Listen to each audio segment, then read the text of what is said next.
Hello everybody, it's your boy Brian Pulido and Mike MacLean. And we're the co-writers on everything Coffin Comics, and today we're coming to you with a special character announcement. Now you know us from publishing comic books like Lady Death, Hell Witch, La Muerta, even Tales of the Coffin Verse. That's right. But today we're here to announce at Crucial Con they're actually spinning off a whole new title in 2022. And that we intend to go into 2023, into 2024.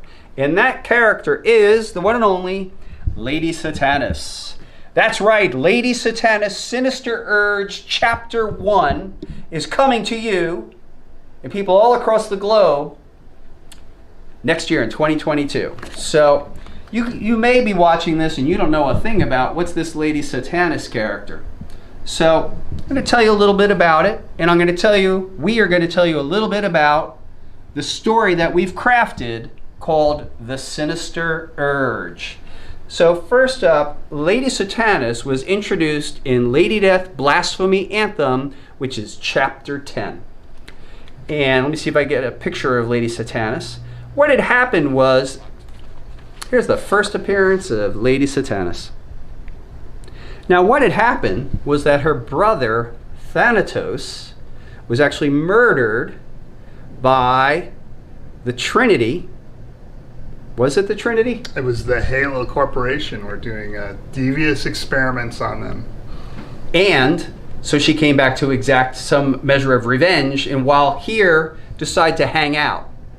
And how would you describe the character Lady Satanas to people who are unfamiliar? You know, Lady Satanas is a lot of fun. She likes being on Earth. She's definitely, Sinister Urge is a good title for her because she has definitely a sinister streak. She's very strong and powerful, but she kind of likes to have fun and she likes humanity and all the glories she can get out of it. How would you say that? That's absolutely fair to say. I mean, I'd also say that Lady Satanas was designed to be like even more cold and austere and over the top than Lady Death. If Lady Death is 6'2" in heels, she's 6'5", and she's kind of an entitled princess because right. Frankly, she is Satanas's daughter. She is the daughter of the devil of the Coffin Verse.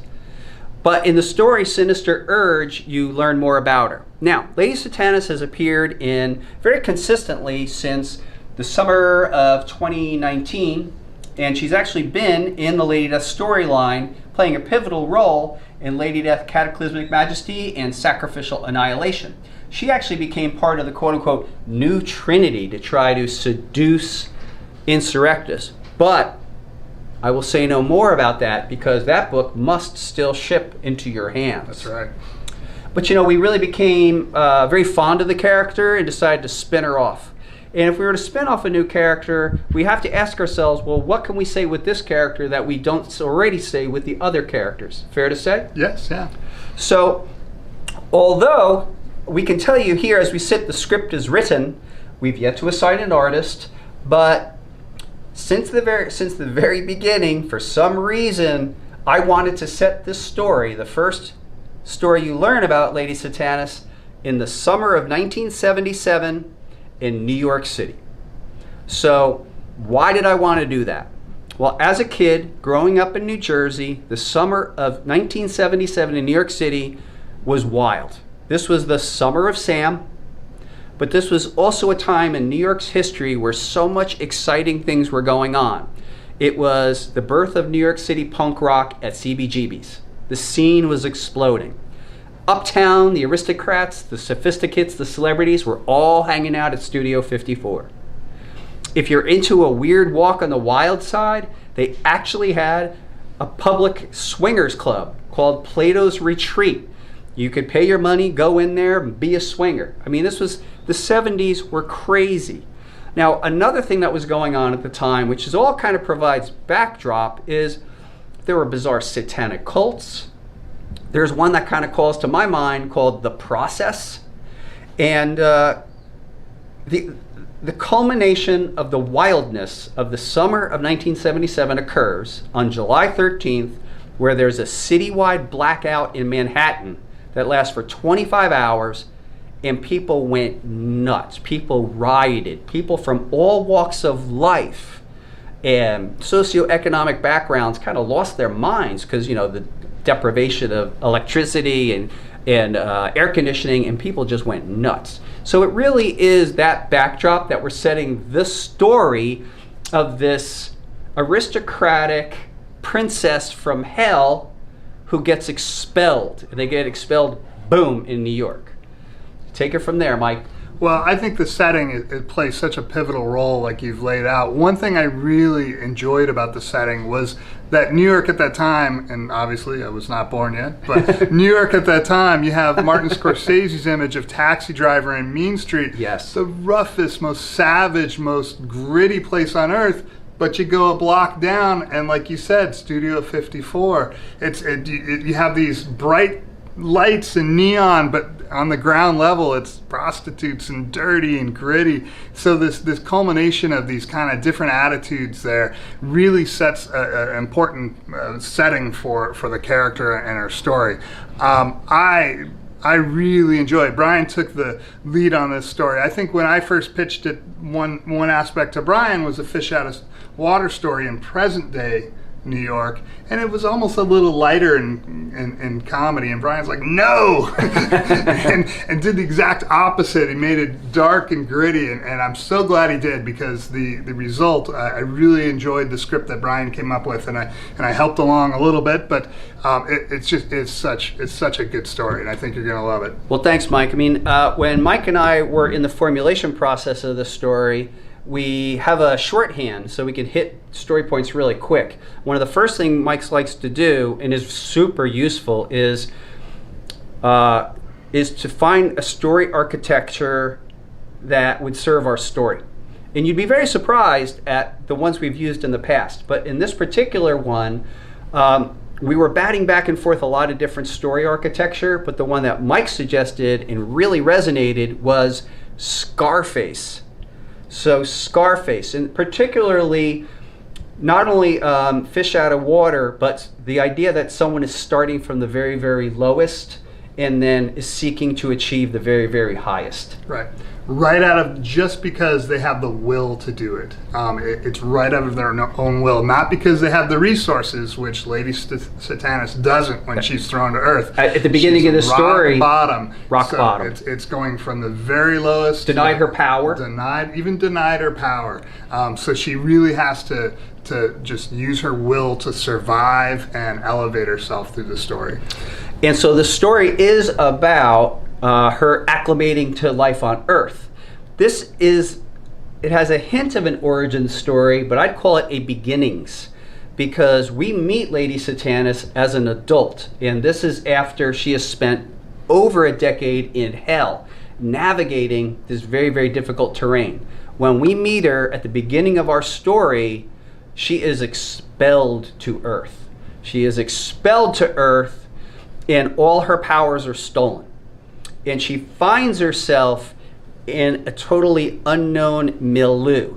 The last time she was on Earth, she was a little girl in Spain. I'll say no more about that, but she very quickly understands that her father, Satanis, has a lot of assets in this world, but other people, other demonic entities are in control of it. Yeah, I thought that was one of the really most fun parts of the story, this kind of underworld of Satanists and demonic forces and gangs, demon gangs. And cults, and they kind of all have, like, they're just underground, and the normies don't know anything about them, but they're right on the surface. That was a lot of fun. I was thinking a couple things for that. I was thinking of the movie The Warriors, and how there are these fantasy gangs. So, for example, I made up this gang of kind of low-rent, guttural demons called the St. Mark's Maulers that we deal with a little bit. But we also have the high society. So we have these incestuous twins called the Blackwells. And the Blackwells really control the town. And in fact, they control what Lady Satanis considers her birthright. So the real enemy are the uptowners, the peace out everybody, how you doing? The the Uptowners, the Blackwells. And in our world, we, as you're saying, we're not dealing with like these conventional demons and demonic circumstances. We're actually dealing with cartels, mafia families, but they're demons. And I thought an interesting aspect is Lady Satanas has always been the upper class, the upper crust. She's a princess. She's a princess, and she's forced to be the people fighting against that. She's actually become part of the rebellion, if you will, rather than being one of the upper crust. Yeah, early on in the story, her claim is that she wants to claim that building, but it'd be totally impossible. She, again, no power, no resources, no way. And so our story is that journey, is that quest, and in doing so, we really do encounter and meet up a lot of fun locations. We do have Lady Death at CBGB's, Studio 54. There's a scene in Plato's Retreat, the swinger place. And another thing I'd like to say about the story is I was inspired by this obscure satanic cult called The Process. They all look like members of Black Sabbath with like these tall black dogs. And the Process was somewhat of an inspiration for our incestuous brother-sister demon crime cartel leaders, the Blackwells. So there was a lot of fun stuff. And that kind of speaks to my personal approach sometimes to telling a story, which is find out what I call the attractors first. And that's like ingredients of the soup, and then start mixing the soup up. It's a fun way to do it. It guarantees you're gonna hit a mark that somebody's gonna enjoy. Yeah, it's funny too in the writing process. I don't know about you, Mike, but for me, I was able to really sequester myself for a good period of time. I was sort of like to everybody, hey, I'm really not around as publisher, business owner. I'm gonna go be writer guy, and it's fun to just ruminate and really stick inside those times in that world. And as a kid growing up in New Jersey, I was lucky enough to live in New York City from fall of 1981 to about 1988, and it was a terrific time. Yet, I pined after living in New York City from 1974 to 1977, 1978. I just loved that time in the city, because as a kid growing up, I watched all this happen, but I was 105 miles away, and it seemed like a million miles away. So this was an opportunity to do just that. And knowing that it's the summer of 77, crazy, not quite satanic panic, but satanic stuff going on, and culminating in the July 13th blackout, citywide blackout, we decided also to use the blackout as the setting of our third act. So what I like about Lady Satanas, and what I hope you guys like about her, is that really she walks like a princess, and she's arrogant, and yet she still does have affection for humanity. Like, she could be insulting somebody but still have affection for them. She could say to someone, is like, you stand up for yourself and wipe that stuff off your face. It still kind of have some sort of affection. Oh. Yeah, and I love the kind of sarcasm and snarkiness that works that only works if you do have an affection for the character, though. So I think by giving her these insurmountable odds that she has to surpass, that gives you more of an affection for her. So you root for her in this, even though she's, in real life, you might not like her as much. That might be a commonality to the Coffin characters, is there's always that sense of an underdog. And no matter where I start out, there's some sort of, I gravitate towards this idea. So, when you did make that recommendation, Scarface, I could see it instantaneously, because you could see where Tony Montana began. He, basically, refugee literally right off the boat.